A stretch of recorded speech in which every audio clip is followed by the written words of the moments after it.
میرا ایک دوست ہے جو کینیڈا میں رہتا ہے، اس کے والدین جو پاکستان میں رہتے ہیں وہ اس کو لگتا ہے کہ وہ اس سے پیار نہیں کرتے. جب بھی کال کرتے ہیں تو صرف حال چال پوچھتے ہیں، اس کے بعد کہتے ہیں کہ پیسے کب بھیج رہے ہو. تو اس کو ایسا لگتا ہے ان سب چیزوں سے کہ وہ صرف نوٹوں کی فیکٹری بن کے رہ گیا ہے. والدین کو اس معاملے میں اپنی گفتگو اور اپنی ورڈنگ پر غور کرنا چاہیے. جب بیٹا پردیس میں ہے، بات کر رہے ہیں بیٹا کیسے ہو، کیا حال چال ہے، کس طرح کا گزر بسر ہو رہا ہے، تو اس طرح کی باتیں کرنے سے بیٹے کے دل میں بھی خوشی داخل ہوگی. بیٹے کو بھی اپنے والدین کی ہمدردی کی حاجت رہتی ہے، نو ڈاؤٹ. مگر اب مسئلہ یہ ہے کہ آپ بھی تو یہ کہہ کر ہی گئے نا کہ میں پیسے کمانے کے لیے جا رہا ہوں. اور والدین کو بھی آپ نے جس طرح کی باتیں کی ہوں گی، اب ڈیفینیٹلی گھر کا کرایہ بھی وہ آپ کی بھیجی ہوئی رقم سے دے رہے ہیں، دیگر گھر کے اخراجات بھی آپ کی بھیجی ہوئی رقم سے کر رہے ہیں. اچھا، ان کو میڈیکل یا دیگر ایکسپنسز کے لیے بھی آپ ہی نے کہا ہوا ہے کہ میں وہاں سے بھیجوں گا.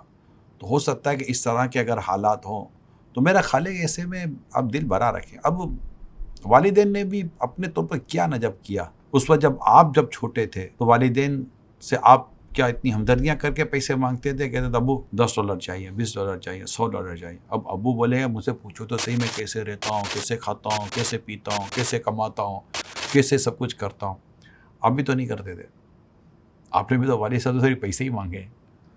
بلکہ میں آپ کو ایک بات بتاؤں، میرے کئی نوجوانوں کو شاید یہ میری بات سمجھ میں آ جائے. اس وقت ہمارے معاشرے میں کئی نوجوان ایسے ہیں جو میرڈ ہیں، شادی پر ان کے ماں باپ نے خرچہ کیا ہوگا. آپ نے جو اپنے کپڑے سلوائے شادی کے، آپ کے والدین نے آپ کو پیسے دیے، والد نے پیسے دیے.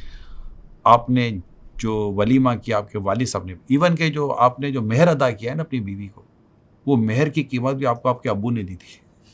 بیٹا یہ لو، اتنا مہر ہے. یعنی آپ اپنی پاکٹ سے، ویری سوری ٹو سے، یہ جن کے لیے میں کہہ رہا ہوں ان کے لیے کہہ رہا ہوں، آپ اپنی پاکٹ سے اپنی بیوی کا مہر تک ادا نہیں کر رہے تھے. بلکہ میں تو نارملی کہتا ہوں کہ دنیا میں اگر آپ والد کے قرضے کی ایوریج نکال لیں تو آپ کو میجورٹی والد وہ مقروض ملیں گے جن کا قرضہ ان کی اولاد کی وجہ سے، اپنی وجہ سے نہیں ہے. وہ اولاد کی وجہ سے مقروض ہوئے ہیں، یا تو آپ کی شادی کے لیے، یا آپ کے علاج کے لیے، یا آپ کی پڑھائی کے لیے، یا آپ کو کہیں ٹریول کروانے کے لیے. اگر میں غلط ہوں تو کہہ دیں. ایون کہ آپ کی شادی کا کمرہ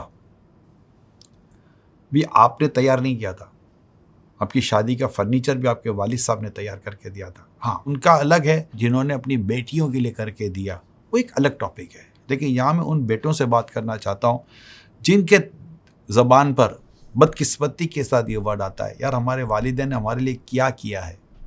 میں کہتا ہوں کہ والدین نے آپ کے لیے کیا نہیں کیا ہے. اگر کوئی مثال کے طور میں نے جو باتیں کی ہیں، اگر اس سے ہٹ کر بھی کوئی چیز ہے اور اگر آپ کو والدین کی کسی بات کے اوپر آپ ہرٹ ہوتے ہو تو اگنور ان، مطلب نظر انداز کریں. After all there are your parents. والدین تو والدین ہوتے ہیں.